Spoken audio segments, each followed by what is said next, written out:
وَلَقَدْ أَخَذَ اللَّهُ مِيثَاقَ بَنِي إِسْرَائِيلَ، اور بے شک اللہ نے بنی اسرائیل سے پکا وعدہ لیا کہ تم نافرمانی نہ کرو گے، لیکن انہوں نے نافرمانی کی۔ وَبَعَثْنَا مِنْهُمُ اثْنَيْ عَشَرَ نَقِيبًا، اور ہم نے ان بنی اسرائیل میں 12 سردار مقرر کی، کیونکہ حضرت یعقوب علیہ السلام کے 12 بیٹے تھے اور ان 12 بیٹوں کی اولاد 12 قبیلوں میں تقسیم ہوئی، لہذا ہر قبیلے کا ایک سردار مقرر فرمایا، جسے قرآن نے نقیب قرار دیا۔ وقال اللہ، اور اللہ تعالیٰ نے فرمایا انی معکم، بے شک میں تمہارے ساتھ ہوں، لئن اقمتم الصلاۃ، اگر تم نماز قائم کرو گے، وآتیتم الزکاۃ، اور تم زکات دو گے، وآمنتم برسلی، اور میرے رسولوں پر تم ایمان لاؤ گے، وعزرتموہم، اور تم ان رسولوں کی تعظیم و توقیر کرو گے، ان کی مدد کرو گے، وَأَقْرَضْتُمُ اللَّهَ قَرْضًا حَسَنًا، اور تم اللہ کو قرض حسنہ دو گے، یعنی اللہ کی راہ میں مال خرچ کرو گے، لَأُكَفِّرَنَّ عَنْكُمْ سَيِّئَاتِكُمْ، ضرور بضرور میں تم سے تمہارے گناہ مٹا دوں گا، وَلَأُدْخِلَنَّكُمْ جَنَّاتٍ تَجْرِي مِن تَحْتِهَا الْأَنْهَارُ، اور ضرور بضرور میں تمہیں ایسی جنتوں میں داخل کروں گا جن کے نیچے نہریں رواں دواں ہوں گی۔ فَمَن كَفَرَ بَعْدَ ذَلِكَ مِنْكُمْ، اس معاہدے کے بعد جو کوئی تم میں سے کفر کرے گا، فقد، پس بے شک، ضل سواء السبیل، وہ سیدھے راستے سے بھٹک گیا۔ فبما نقضهم میثاقهم، کئی معاہدات بنی اسرائیل نے توڑ دیے، تو معاہدے توڑنے کی وجہ سے لعناہم، ہم نے بنی اسرائیل پر لعنت فرمائی، اپنی رحمت سے انہیں دور کر دیا۔ وجعلنا قلوبهم قاسیہ، اور ہم نے ان کے دل سخت کر دیے۔ تو گناہ کرنے سے دل سخت ہوتا ہے، حدیث پاک میں بھی ہے، جب کوئی ایک گناہ کرتا ہے تو دل پر سیاہ نقطہ لگتا ہے، توبہ نہ کرے پھر گناہ کرے تو یہ نقطہ بڑھتا جاتا ہے، یہاں تک کہ اس کا پورا دل کالا اور سیاہ ہو جاتا ہے۔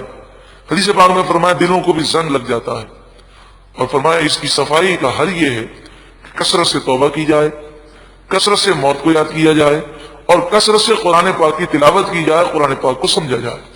ان کے دل ہم نے سخت کر دیے، اللہ ناراض ہو گیا۔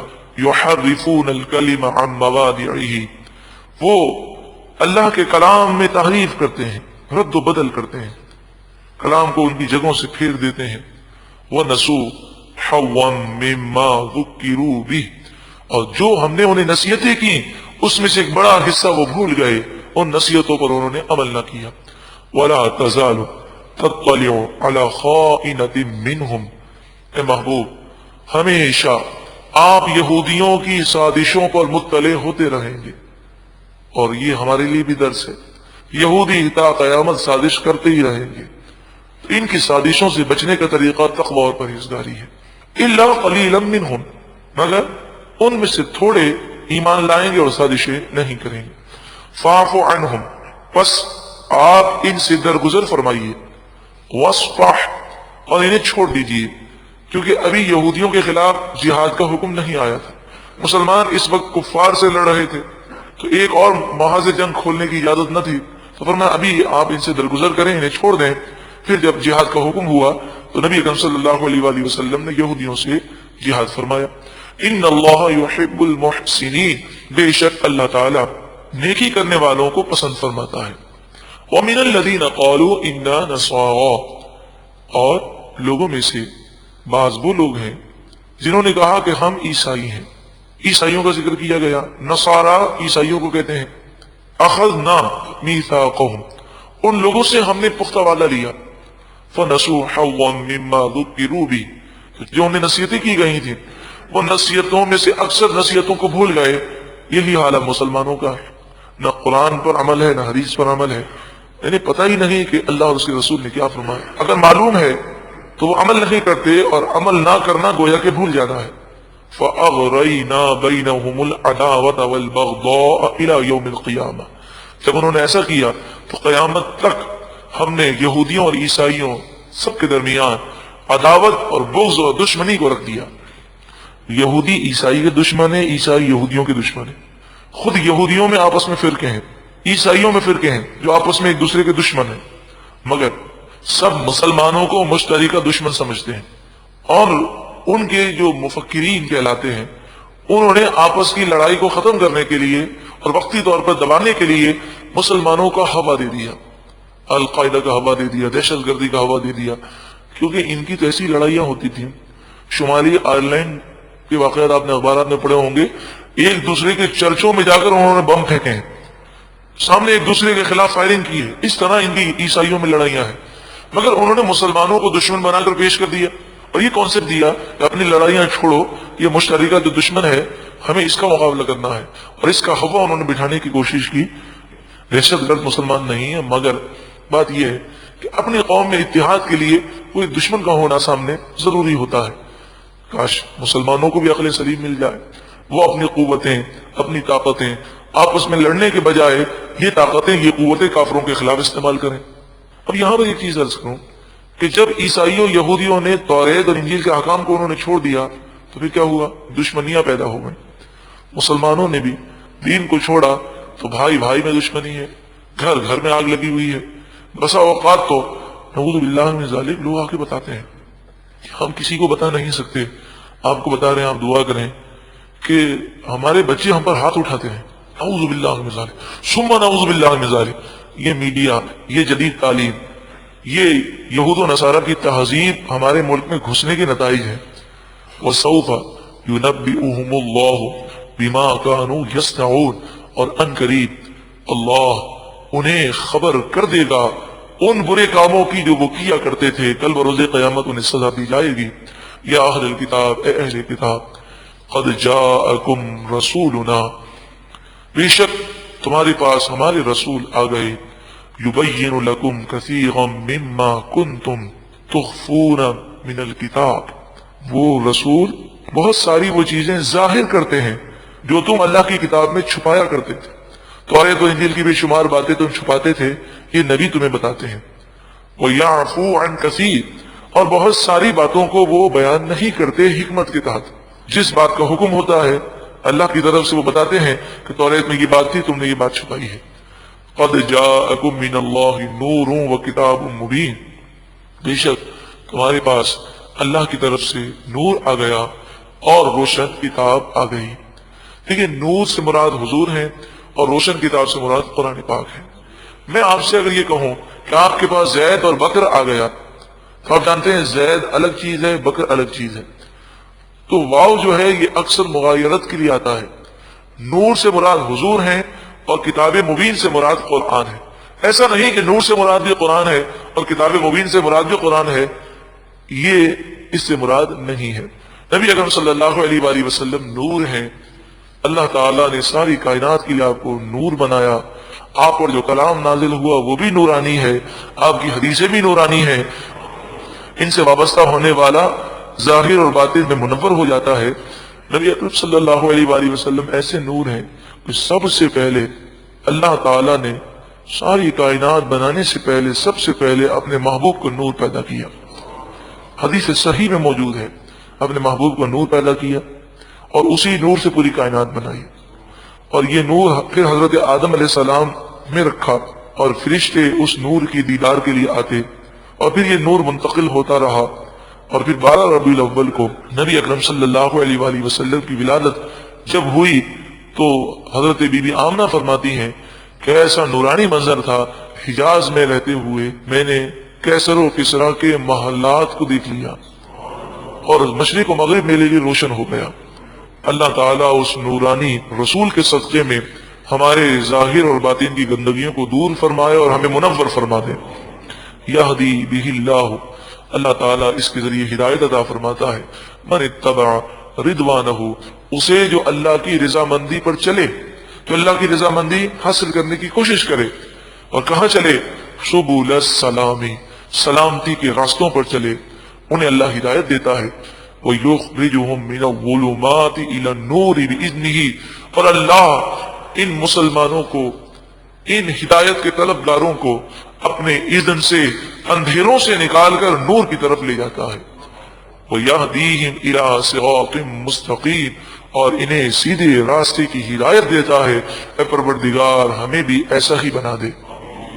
لَقَدْ كَفَرَ الَّذِينَ قَالُوا، بے شک کفر کیا ان لوگوں نے جنہوں نے کہا ان اللہ هو المسیح ابن مریم، ان کافروں نے، ان عیسائیوں نے یہ کہا بے شک اللہ عیسیٰ ابن مریم ہے، نعوذ باللہ من ذالک۔ عیسائیوں میں کئی فرقے ہیں، تو ایک فرقے نے یہ کہا کہ عیسیٰ علیہ السلام نعوذ باللہ من ذالک اللہ ہی ہیں جو اتر آئے ہیں ہم میں، اور پھر وہ دوبارہ واپس چلے گئے، نعوذ باللہ من ذالک۔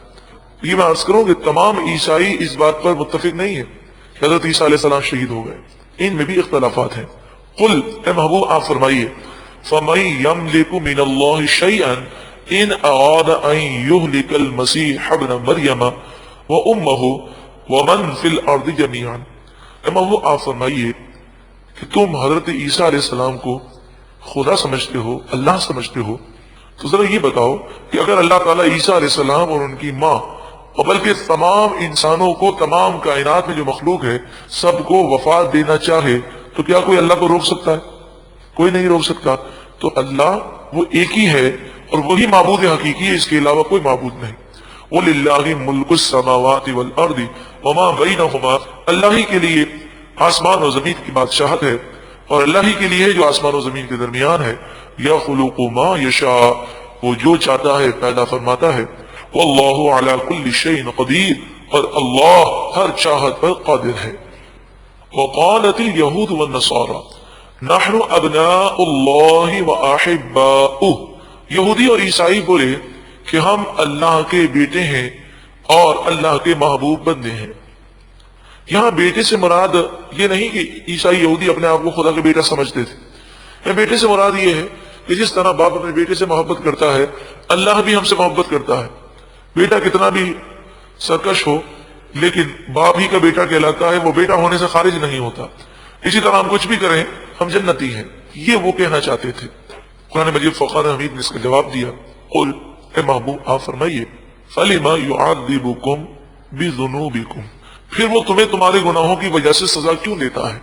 دنیا کے اندر مشکلات آتی ہیں، پریشانیاں آتی ہیں، یہ پریشانیاں یہ مشکلات گناہوں کی وجہ سے آتی ہیں، تو کیوں آتی ہیں؟ پھر یہودی اس بات کو تو مانتے ہی ہیں کہ 40 دن تک ہم پہلے جہنم میں جلیں گے پھر جنت میں جائیں گے، نیک بھی جلے گا اور بد بھی جلے گا۔ تو اگر تم اللہ کے بیٹے سمجھتے ہو اپنے آپ کو تو اللہ تعالیٰ تمہیں جہنم میں کیوں ڈالے گا؟ بل انتم بشر ممن خلق، تم عام بشر ہی ہو ان لوگوں میں سے جنہیں اللہ نے پیدا فرمایا۔ یغفر لمن یشاء، اللہ جسے چاہے بخش دے، ویعذب من یشاء، جسے چاہے عذاب دے۔ اور یہ اللہ نے وعدہ فرما لیا کہ جس کا خاتمہ کفر پر ہوا، شرک پر ہوا، اس کی بخشش نہیں ہوگی، اور جس کا خاتمہ ایمان پر ہوا وہ چاہے کتنا بھی گناہ گار ہو، وہ اگر جہنم میں گیا بھی تو جہنم کی سزا پا کر وہ جنت میں ضرور جائے گا۔ ہاں گناہ گار مومن ہے، جہنم کا مستحق بھی ہے، لیکن ایمان پر خاتمہ ہوا، اللہ تعالیٰ چاہے تو بلا حساب و کتاب اسے جنت عطا فرما دے، یہ اس کی رحمت کی باتیں ہیں۔ وَلِلَّهِ مُلْكُ السَّمَاوَاتِ وَالْأَرْضِ وَمَا بَيْنَهُمَا، اور اللہ ہی کے لیے آسمان و زمین کی بادشاہت ہے، اور جو کچھ آسمانوں کے درمیان ہے، زمین کے درمیان ہے، اس کا بھی بادشاہ مالک حقیقی صرف اور صرف اللہ ہے۔ وَإِلَيْهِ الْمَصِيرُ، اور اللہ ہی کی طرف پلٹنا ہے۔ یا اہل الکتاب، اے اہل کتاب، قد جاءکم رسولنا، تمہارے پاس ہمارے رسول آ گئے، یبین لکم، تمہیں وہ بیان کرتے ہیں، شرعی احکام بتاتے ہیں، علی فترۃ من الرسل، زمانہ فطرت اس زمانے کو کہتے ہیں کہ جس میں پوری دنیا میں کوئی نبی نہ ہو۔ حضرت عیسیٰ علیہ السلام سے لے کر حضور کے اعلان نبوت تک پوری دنیا میں کوئی نبی نہیں آیا۔ تو حضرت عیسیٰ اور حضور کے درمیان تقریباً 650 سال کا فاصلہ ہے۔ تو 650 سال یا 550 سال کا جو فاصلہ ہے، اس فاصلے میں کسی اور نبی کا ظہور نہیں ہوا، اسے زمانہ فطرت کہتے ہیں۔ تو زمانہ فطرت میں یہ لوگ زندگی گزار رہے تھے، تو اب وہ زمانہ ختم ہوا اور حضور تشریف لے آئے، اب اللہ تعالیٰ کے احکامات وہ بیان فرما رہے ہیں۔ زمانہ فطرت تھا، رسول اور نبیوں کا سلسلہ موقوف تھا۔ ان تقولوا، اس لیے ہمارے رسول آ گئے کہ تم قیامت کے دن یہ نہ کہہ سکو ما جاءنا من بشیر ولا نذیر، ہمارے پاس تو کوئی ڈر سنانے والا، خوشخبری سنانے والا اور ڈر سنانے والا آیا ہی نہیں، کوئی آتا تو ہم ایمان لے آتے۔ فقد جاءکم بشیر و نذیر، پر بے شک تمہارے پاس خوشخبری سنانے والے بھی آ گئے اور ڈر سنانے والے بھی محبوب آ گئے صلی اللہ علیہ وسلم، کہ نیک لوگوں کو جنت کی خوشخبری سناتے ہیں اور گناہ گاروں کو جہنم سے ڈراتے ہیں۔ واللہ، اور اللہ تعالی علی کل شیء قدیر، ہر چاہت پر قادر ہے۔ رب العالمین کی بارگاہ میں دعا ہے کہ اللہ تعالی ہمیں دونوں جہاں کی بھلائیاں عطا فرمائے، بس ایک ہمارا مشن بن جائے، ایک عزم ہو جائے، ہمارا اوڑھنا بچھونا سونا جاگنا بس ایک ہی فکر میں ہو کہ دشمنان اسلام آج اسلام کو مٹانے کے لیے کھڑے ہو گئے ہیں، اپنی تیجوریوں کے منہ انہوں نے اسلام کے خلاف کھول دیے ہیں۔ کیا ہم غفلت کی نیند سوتے رہیں گے؟ ضرورت اس بات کی ہے کہ ہم جان سے، مال سے، وقت سے اسلام کی خدمت کریں، اور بہترین خدمت کا ایک آسان طریقہ یہ بھی ہے کہ خود بھی قرآن پاک کے نور سے منور ہوں، دوسروں کو بھی منور کریں۔ جب اس قرآن پاک کو مسلمانوں نے سمجھ لیا تو انشاءاللہ کسی کافر کی سازش میں نہیں آئیں گے۔ کافر چاہتا ہے بے حیا کر دے، فحاشی اور یعنی عام کر دے، بے پردگی عام ہو جائے، ہماری نسلیں اسلامی اقدار سے دور ہو جائیں، بڑوں کی تمیز اور تعظیم باقی نہ رہے، چھوٹوں پر شفقت باقی نہ رہے، مسلمانوں میں محبتیں ختم ہو جائیں، مسلمان دنیا کے بھی نہ رہیں، دین کے بھی نہ رہیں، مسلمان تباہ ہو جائیں، وہ یہ چاہتے ہیں۔ لیکن جب ہم قرآن پاک کے نور سے خود بھی منور ہوں گے، دوسروں کو بھی منور کریں گے، تو یہ قرآن پاک تو وہ پیاری کتاب ہے۔ جب بھی مسلمانوں نے قرآن پاک کو تھاما اور اس پر عمل پیرا ہوئے، ان کا زوال عروج میں تبدیل ہو گیا اور ان کی شکست فتح میں تبدیل ہو گئی۔ اللہ تعالی ہمیں خدمت قرآن پاک کرنے کی توفیق عطا فرمائے اور خدمت قرآن پاک میں ہمیں خوب قرآن پاک کی دعوت عام کرنے کا جذبہ عطا فرمائے۔